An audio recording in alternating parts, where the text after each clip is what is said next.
In our Sunrise Smart Start, 2 teenagers shot last night in Rochester. One of those victims just 15 years old. It happened just before 8 o'clock on Vinewood Place. Police found an 18-year-old had been shot at least once in the lower body. Then around 8:30, a 15-year-old arriving at the hospital shot in the upper body. Both injuries are deemed non-life threatening. The investigation is ongoing. Rochester police investigating a stabbing as well. They say a 44-year-old man was stabbed overnight, taken to the hospital with non-life threatening injuries. Investigators believe this happened on Genesee Street. If you have any information, you're asked to call 911. A traffic stop Sunday led to an arrest and the confiscation of 58 illegal guns, according to Mount Morris police. Badri Ahmed Mohammed from Ottawa, Ontario, was speeding in Mount Morris Sunday. When pulled over, police say he seemed extremely annoyed and nervous. The responding officer suspected illegal activity. A search uncovered a duffel bag filled with 58 handguns. To me, that's a significant reduction wherever they were headed. Whether it's going to save lives in Mount Morris or Rochester or Buffalo or elsewhere. I wouldn't think for a second a single one of those guns was going to go to a legal gun owner. They were all going to be illegally sold. Ahmed Mohammed was charged with criminal possession of a weapon. He is held on a $100,000 cash bail. A local mobster who escaped from prison last week has been taken back into federal custody. 64-year-old Dominic Taddeo is a convicted hitman from a Rochester area crime family. This is file footage. He was transferred to a halfway house in Orlando back in February after serving a sentence at a medium security prison in Florida. He was recaptured by U.S. Marshals about 200 miles from that halfway house. He previously pleaded guilty back in 1992 to racketeering charges, including the killing of 3 men during mob wars in the 1980s. We have an update this morning on the 3-alarm fire at an auto parts store, which happened during News 8 at sunrise yesterday. You may remember we had crews on scene at All City Auto Parts on North Clinton Avenue in Rochester. 2 buildings that were a part of the shop have been deemed total losses. Firefighters responded around 5:30 in the morning for the report of burning cars. When they arrived, we're told cars in the building near them were engulfed in flames. It took 2 hours to bring the fire under control. Both where and how this fire started is still unknown. A man pleading guilty after he was arrested for allegedly killing another man in a fatal crash in Rochester in May of last year. 25-year-old Justin Seabon charged with felony DWI and aggravated vehicular homicide. Rochester police say Seabon collided with a parked car that was occupied by 83-year-old Milton Harris. The reality is that people today are hurting, and they're hurting because of pain that's suffering in this world. And the pain from guilt, maybe from the loss of a relative, family dynamics, COVID, whatever it may be. But however, we should not turn that hurt into pain for others. That we need to not forgive others who cause pain, but also forgive ourselves. We would inflict harm upon somebody else and perpetuate the damage. And that's what's been done to our family. Our family has been brutally damaged. As part of his guilty plea, Seabon apologized multiple times to the Harris family. Clarence Harris forgiving him because he said it is the right thing and the only thing to do.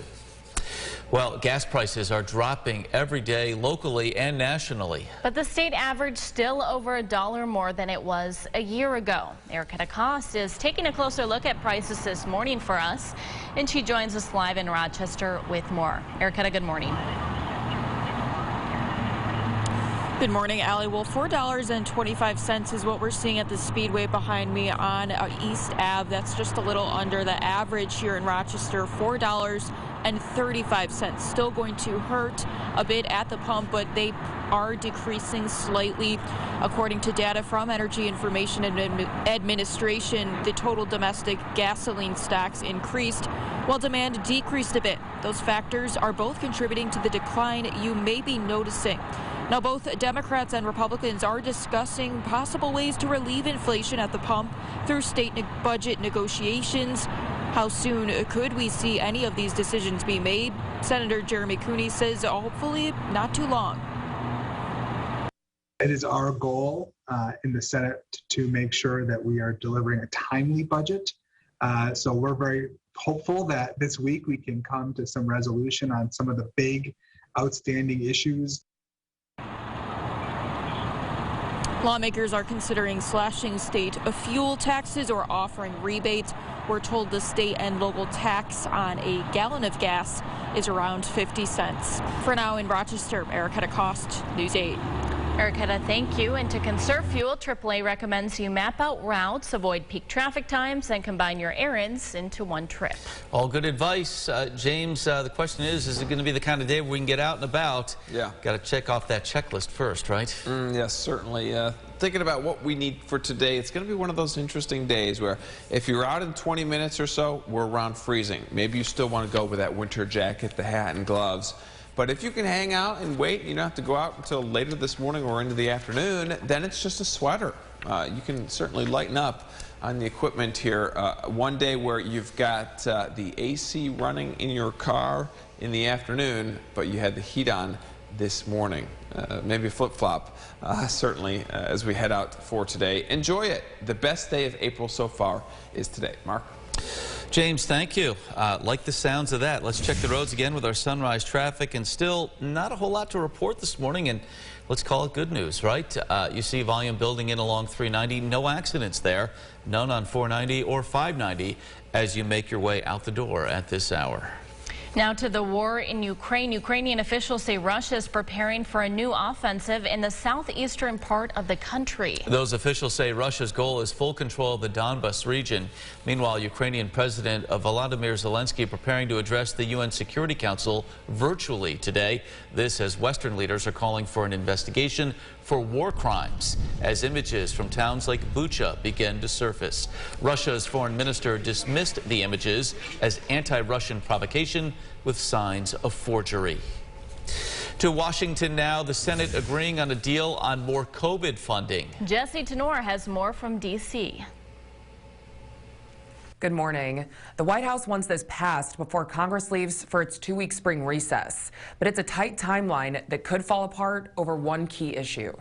We are encouraged by the strong progress. Lawmakers land a $10 billion compromise to fund more COVID vaccines, treatments, and tests as the U.S. braces for a spike in cases from a new variant. To fund some of our most very urgent COVID response needs. White House Press Secretary Jen Psaki has warned the government could no longer fund testing and treatments for people without insurance. And money is also running low for boosters and vaccines focused on specific variants. Senate Majority Leader Chuck Schumer says Democrats and Republicans responded to the urgency. Working all hours of the night and into the weekend. The $10 billion deal is fully paid for with unspent funds from previous pandemic relief bills. But it leaves out a key ask from President Biden. $5 billion for his global vaccination program. There are countries around the world who are refusing our vaccine doses because they don't have the mechanisms, the know-how, and the capacity to be able to distribute those doses. While Congress will push to pass this new package before lawmakers leave for spring recess, Republicans remain open to considering separate global assistance in the weeks ahead. If we want to continue to be providing to the world, we need money, and that's a case we will continue to make. And the White House COVID-19 response team will give an update on all of this later today. In Washington, I'm Jesse Tenor. Jesse, thank you. And Senator Mitt Romney boasted this measure's savings, saying it will not cost the American people a single additional dollar. From around the state now, state politicians agreeing to a stopgap spending measure through Thursday as a budget deal has still not been passed. The two sides are still negotiating on two major deals, details surrounding the new Bills Stadium and bail reform. Of course, we'll keep you updated here on News 8 as those negotiations continue. Well, the new congressional and legislative maps in New York are still on track for the June primaries. A state appellate judge issuing a stay on last week's ruling that declared those maps unconstitutional. The disputed maps would give Republicans an advantage in 4 congressional districts. Right now, they hold 8 seats across New York. The Office of Cannabis Management launching its public education campaign. It's teaching people about who can consume marijuana in the Empire State and where it can be consumed legally. The goal is to have a conversation rooted in facts that centers community and public health. Marijuana became legal in New York State in March of last year. Retail licenses have not been issued. All right, let's get to the water cooler and find out what folks will be talking about this morning. It's April 5th, but March Madness has now officially come to an end. The men's NCAA tournament wrapping up last night with a record comeback. Kansas beating North Carolina 72-69. It is Kansas's 4th national championship and the first since 2008. Sunday, South Carolina and Coach Dawn Staley, you see right there, beating UConn 64-49 in the women's championship game, their 2nd title in the last 5 years. So Kansas and South Carolina get the bragging rights. Yeah.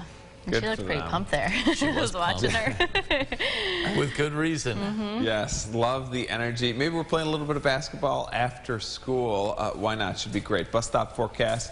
Yes, it is cold this morning, but it will warm quickly. Lots of sunshine out there. It's a nice day. We finished in the upper 50s to around 60 degrees. Get out there and enjoy it if you can. I think today's the best day of the week. Great. Thank you, James. And thank you so much for watching News 8 at Sunrise. Our next update coming up in 30 minutes. CBS Mornings is up next. Have a great day.